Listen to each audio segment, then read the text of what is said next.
না, আমরা দল গোটা বিষয়টা নজর রাখছে, দেখছে। দল সিনিয়ররা দেখছেন, সংসদীয় পরিষদীয় আইনি সব দিকগুলোই খতিয়ে দেখা হচ্ছে। আমরা আমাদের বক্তব্য বিধানসভায় জানিয়ে দিয়েছি।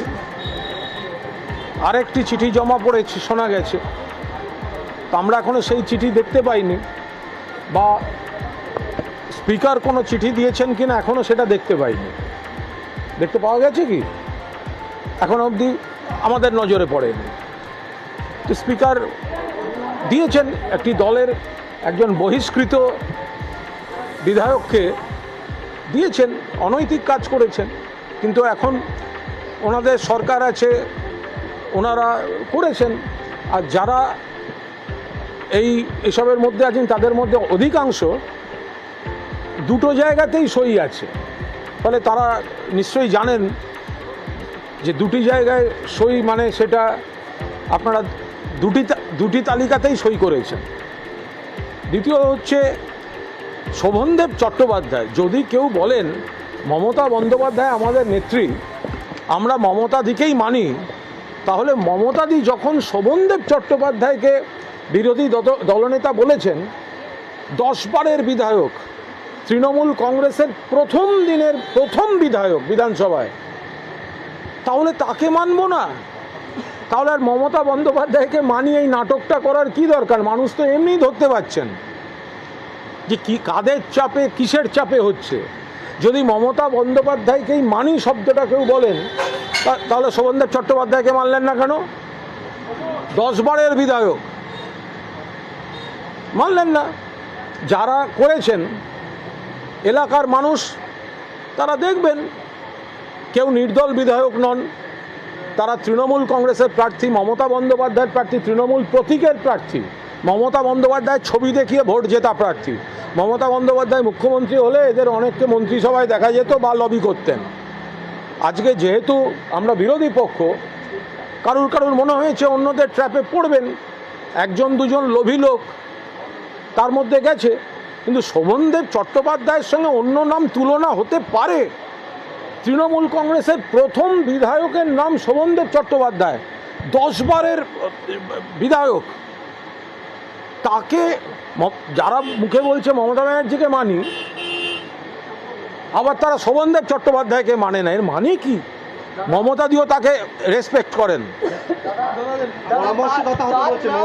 তার নাম দিয়ে যে চিঠি জমা পড়েছিল সেটাই সই জাল রয়েছে, সিআইডি তদন্ত চলছে, অভিযোগ সই জাল। মানে যারা দুটো জায়গাতেই সই রয়েছে তাদের আবার একটা চিঠি নিয়ে চ্যালেঞ্জ করে সিআইডি তদন্ত করছে, সেই চিঠি নিয়ে সিআইডি তদন্ত। তো দেখা যাক, তো সিআইডি তদন্ত দেখলেই বেরোবে যে দুটো জায়গায় সই আছে কি না, বা কজনের আছে, তদন্তে বেরোবে। এখন যেহেতু ওদের সঙ্গে সরকার ইত্যাদি, কিন্তু এরপরে আমরা বলছি ওরা ওদের মতো করে করেছেন, কিন্তু আমরা সংসদীয় পরিষদীয় বা আইনি সেগুলো দল খতিয়ে দেখবে। তারা বললেন যে মমতা বন্দ্যোপাধ্যায়কে তারা মূল পরামর্শদাতা হিসেবে থাকার জন্য আবেদন করছে। সেটা তো আমি বলতে পারবো না। মমতা বন্দ্যোপাধ্যায়কে সম্মান না দিয়ে যারা এই কাণ্ডটা করেন, মমতা বন্দ্যোপাধ্যায়কে উপেক্ষা করে যারা এইটা করেন, তো তাহলে তারপরে আবার কি সেখানে আসে কি করে? এটা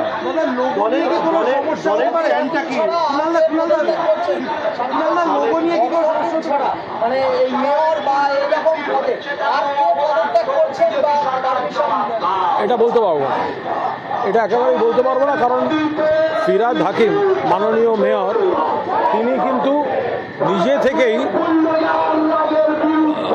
ইস্তফা দেওয়ার অনুমতি চেয়েছিলেন মাননীয় দলনেত্রীর কাছে। তিনি বলেছিলেন যে কাজ করতে দেওয়া হচ্ছে না, আমি সম্মানজনকভাবে বেরিয়ে যেতে চাই। তো মমতা বন্দ্যোপাধ্যায় বারণ করেছিলেন, কিন্তু তারপরেও উনি বলছেন ডিফাঙ্ক্ট করে দিচ্ছে। আমি থেকে কি করব? এরপর আরও অসম্মান হবে, আমি একটা সম্মান নিয়ে বেরোতে চাই। তারপর আজকের নবান্নে যে বৈঠক হয়েছে, সেখানেও স্পষ্ট ইঙ্গিত বলা হয়েছে যে কলকাতা পুরসভা তো কার্যত ডিফাঙ্ক্ট। তো তারপরে মমতা বন্দ্যোপাধ্যায় যেহেতু ফিরহাদ হাকিম একটা সম্মানজনক এক্সিট চান, মমতা বন্দ্যোপাধ্যায়কে আবেদন করেছিলেন। আর যখন রাজ্য সরকার কাজ করতে দিচ্ছে না এবং মেয়রকে এড়িয়ে কমিশনারকে দিয়ে কাজ করা হচ্ছে ডিফাঙ্ক্ট, তখন মমতা বন্দ্যোপাধ্যায় ফিরহাদ হাকিমকে ইস্তফা দেওয়ার সম্মতি, মানে তার আর্জিতে সম্মতি দিয়েছেন। একটা হচ্ছে লোগো নিয়ে কি আপনাদের কোনো সমস্যা হতে পারে, আর 2 নম্বর হচ্ছে আচ্ছা, এটা আমি যদি কিন্তু নিয়ে কোনো মন্তব্য করতে পারবো না। আমরা এইটুকু জানি, মমতা বন্দ্যোপাধ্যায় মানে তৃণমূল, আর তৃণমূল মানে মমতা বন্দ্যোপাধ্যায়। এটা আমরা নয়, সারা বাংলা, সারা ভারত, গোটা বিশ্ব জানে। এখন যদি তার মধ্যে থেকে কেউ কেউ অন্য রাষ্ট্রীয় শক্তির অপব্যবহারের চোটে কোনো কারণে একটা সমীকরণগত পরিস্থিতি তৈরি করে, আজকে ফোনের পর ফোন বন্যা বইছে এখানে, বিভিন্ন জেলা থেকে, ব্লক থেকে, বুথ থেকে আমরা দিদির সঙ্গে আছি। কে চলে গেল নিজেদের, তার সঙ্গে প্রকৃত কর্মীদের যারা তাদের জিতিয়েছে কোনো সম্পর্ক নেই।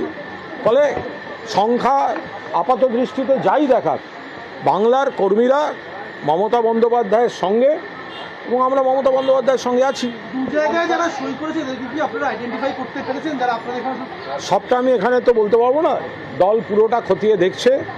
এবং এই যে একটা আমরা যেটা চিঠি দিয়েছি, সেই চিঠিগুলো তো আমরা সংবাদ মাধ্যমে দেখিয়েছি। তো যারা চিঠি দিয়েছেন তারা একটু সংবাদ মাধ্যমে দিন না, বা স্পিকার সাহেব কি চিঠি দিলেন, চাবি নয় দিলেন, চিঠি দিলেন কি না আমরা অ্যাটলিস্ট এখনও সেই চিঠি দেখিনি। ফলে আমি এটা নিয়ে বলতে পারবো না। নিশ্চয়ই কথা হয়েছে আপনাদের, ফিরহাদ হাকিম কোন দিকে, 58কে না 22-এ? ববিদা দীর্ঘদিন মমতা বন্দ্যোপাধ্যায়ের সঙ্গী। ববিদা যেদিন মমতা বন্দ্যোপাধ্যায়কে সর্বশেষ 4-5 দিন আগে বলেন যে আমাকে ডিফাঙ্ক্ট করে দিয়েছে, আমায় সম্মানজনকভাবে আমি একটা এক্সিট চাই, সেদিন ববিদার সঙ্গে আমিও ওর পাশে দাঁড়িয়েছিলাম। ফলে মমতা বন্দ্যোপাধ্যায়ের প্রতি পূর্ণ আস্থা, সম্মান রেখে সম্মানজনক এক্সিট চাইছিলেন ফিরহাদ হাকিম। মমতা বন্দ্যোপাধ্যায় তার প্রতি আস্থা রেখে ওয়েট করতে বলছিলেন। কিন্তু আজ যখন প্রশাসনিক মিটিংয়েই বোঝা গেল যে কলকাতা পুরসভা কার্যত ডিফাঙ্ক্ট এবং কমিশনারকে দিয়ে চালানো হবে, নির্বাচিত বডি ডিফাঙ্ক্ট, তাই ববিদার এই যে অনুরোধ ছিল যে একটা সম্মানজনক এক্সিট, সে তাতে সম্মতি দিয়ে এই ডিফাঙ্ক্ট জায়গাটা থেকে কী করবে, তখন মমতা বন্দ্যোপাধ্যায় ফিরহাদ হাকিমকে তাঁর অনুরোধে সম্মতি দেন। অভিষেক ব্যানার্জি